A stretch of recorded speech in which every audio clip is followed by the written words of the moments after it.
जत शहरातील दोन दिग्गज नेते टिमूभाई येडके व भैया कुलकर्णी पुन्हा एकदा आमनेसामने आलेले आहेत.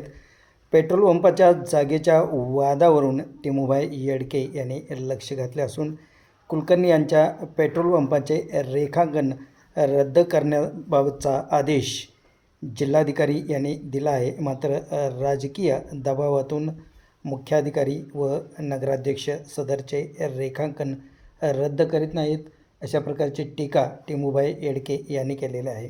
जत अथणी रोडवर असलेल्या कायझन पेट्रोल पंपाच्या या जागेचा वाद सध्या चर्चेत असून याबाबत स्वतः टिमूभाई येडके यांनी प्रसारमाध्यमांना माहिती दिली आहे. येडके यांच्या या माहितीमुळे सध्या जत शहराच्या राजकीय वर्तुळात एकच खळबळ माजली असून सदरचा प्रकार नेमका काय आहे ते येडके यांच्याकडून ऐकूया. महसूल शाखा यांच्याकडून एक जत नगर परिषदेला एक पत्र आलेलं आहे. डॉक्टर स्नेहल कनिचके निवासी उपजिल्हाधिकारी सांगली यांनी जत येथे एक बेकायदेशीर पेट्रोल पंप झाल्याने त्या पेट्रोल पंपासाठी जागेची रेखांशी केलेले जो गट नंबर 458 जुना सर्वे नंबर 516 सुभाष बळवंत कुलकर्णी व सुरेश बळवंत कुलकर्णी यांनी खोटी कागदपत्रे जोडून त्यांनी तिथले पेट्रोल पंपवर बिगर शेती केलेला परवाना आहे. कायदेशीर सर्व बाब तपासले असता ती सर्व रेखांत खोटे असलेले दिसून आले.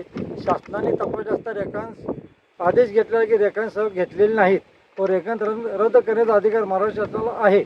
आणि हे पूर्ण पाठपुरावा करताना आता जे आपले जत तालुक्याचे विकासपुत्र आमदार गोपीचंद पडळकर साहेब जत यांनी पत्रात तात्पुरती बिगरशेती आदेश रद्द करण्याची कारवाई करण्यात कळवले आहे व आदेश त्याप्रमाणे निघालाचे आहे. तर जत नगरपरिषद मुख्याधिकाऱ्यांना मी फोन करून विचारले असता मुख्याधिकारी यांनी सांगितले की जत नगरपरिषद नगराध्यक्ष व काही नगरसेवकांनी सांगितलं आहे की तात्पुरता ते थांबवा, ते काय बाहेर काढू नका. हे पत्र 27/4/2026ला आलेलं आहे नगरपरिषदला. त्यामुळे आम्ही आमदार साहेबांची समजूत काढू आणि ज्यांची जागा आहे त्या सध्यामध्ये नगरसेवक असल्यामुळे आज त्यांचं काहीतरी नगराचे त्यांचं साठलोट झाल्याने ही प्रकरण दडपण्याच्या प्रकरणात आहेत.